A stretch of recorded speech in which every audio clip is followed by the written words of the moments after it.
जय शंकर प्रसाद जी की एक बहुत ही दमदार कविता है, भारत महिमा।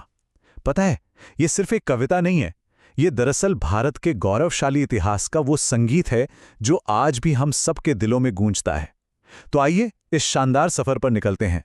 कविता की पहली पंक्तियां ही देखिए, एक कमाल की तस्वीर बना देती हैं। कवि हमारे देश भारत को हिमालय का आंगन कह रहे हैं। जरा कल्पना कीजिए, सुबह की पहली किरण यानी ऊषा मुस्कुराते हुए भारत को सूरज की रोशनी का पहला तोहफा दे रही है। और ये हीरक हार क्या चीज है? ये हैं ओस की वो बूंदें जो सुबह सुबह घास पर किसी हीरे के हार की तरह चमकती हैं। सच में क्या कमाल की कल्पना है। तो अब सवाल ये उठता है कि इतनी खूबसूरत पंक्तियां लिखने वाले ये महान कवि आखिर हैं कौन? उनके बारे में जानना तो बनता है ना? तो ये हैं जयशंकर प्रसाद जी, हिंदी साहित्य के छायावादी युग के एक बहुत बड़े स्तंभ। अब छायावाद का मतलब है वो दौर जब रचनाओं में प्रकृति और भावनाओं पर बहुत जोर दिया जाता था। और प्रसाद जी की सबसे बड़ी खासियत थी कि उनकी लेखनी में भारत का गौरवशाली अतीत हमेशा झलकता था। सोचिए, वो दौर था आज़ादी के संघर्ष का, और प्रसाद जी जैसे कवि अपनी कलम से लोगों में आत्मगौरव जगा रहे थे। और वो सिर्फ कवि नहीं थे, बल्कि एक बेहतरीन नाटककार, कहानीकार और उपन्यासकार भी थे। प्रसाद जी कविता की शुरुआत तो करते हैं प्रकृति की इतनी खूबसूरत तस्वीर से, पर वो हमें उस योगदान की याद दिलाते हैं जिसने पूरी दुनिया को एक नई राह दिखाई। तो उनका पहला बड़ा विषय यही है कि कैसे भारत ने दुनिया में ज्ञान की पहली लौ जलाई। कविता में एक शब्द इस्तेमाल हुआ है, व्योमतम। सुनने में थोड़ा भारी लगता है ना, पर इसका मतलब बहुत सीधा सा है, अज्ञान का घना अंधेरा। ये उस दौर की बात है जब दुनिया का एक बड़ा हिस्सा ज्ञान की रोशनी से बिल्कुल अनजान था, एक तरह के अंधेरे में जी रहा था। और जाहिर है, जहां व्योमतम यानी अंधेरा है तो उसका उल्टा भी होगा, आलोक यानी ज्ञान की रोशनी।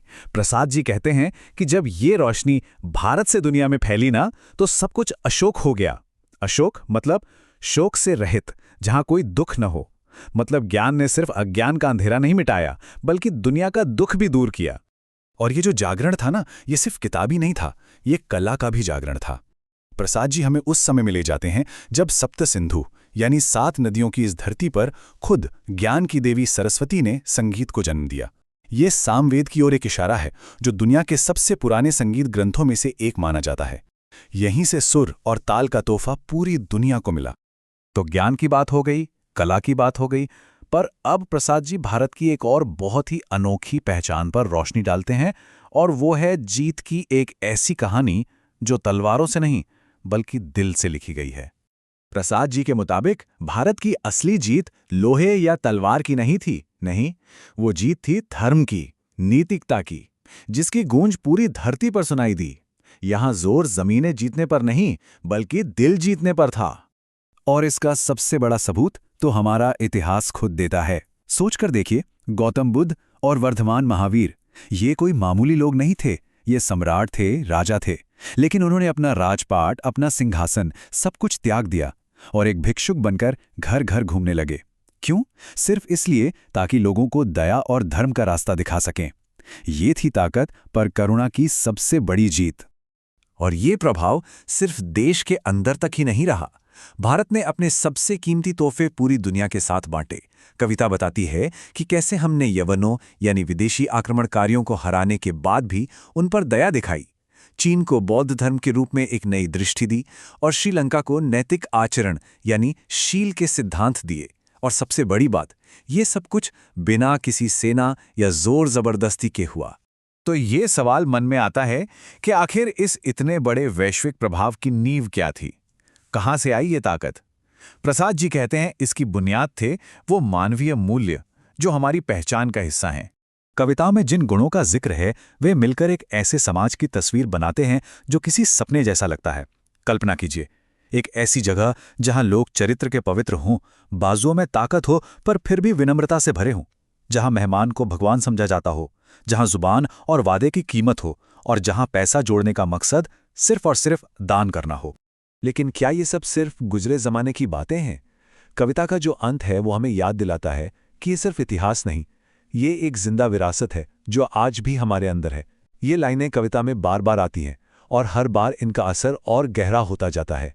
कवि हम भारतवासियों के लिए दिव्य आर्य संतान शब्द का इस्तेमाल करते हैं। अब कविता के हिसाब से आर्य का मतलब है श्रेष्ठ या प्रबुद्ध। तो ये शब्द उन महान पुरखों के वंशजों के लिए है जो साहस, शांति और ज्ञान की इस शानदार विरासत को आज भी अपने सीने में संजोए हुए हैं। और फिर आता है कविता का वो अंतिम हिस्सा, जो सिर्फ कविता का अंत नहीं है। ये एक तरह से हम सब के लिए एक पुकार है, एक आवाहन है। ये पंक्तियां कहती हैं कि हमारा जीवन इसी देश के लिए समर्पित होना चाहिए, यही हमारा गर्व हो, यही हमारी खुशी हो, और अगर कभी जरूरत पड़े तो हम अपने इस प्यारे भारतवर्ष के लिए अपना सब कुछ कुर्बान करने को भी हमेशा तैयार रहें। तो ये था जयशंकर प्रसाद का भारत को देखने का नजरिया। उनकी भारत महिमा कविता सिर्फ अतीत का जश्न नहीं मनाती, बल्कि आज के लिए एक बहुत बड़ा सवाल भी छोड़ जाती है कि आज की इस आधुनिक दुनिया में इस महान विरासत का वारिस होने का असल में मतलब क्या है। ये एक ऐसा सवाल है जिस पर हम सबको सोचना चाहिए।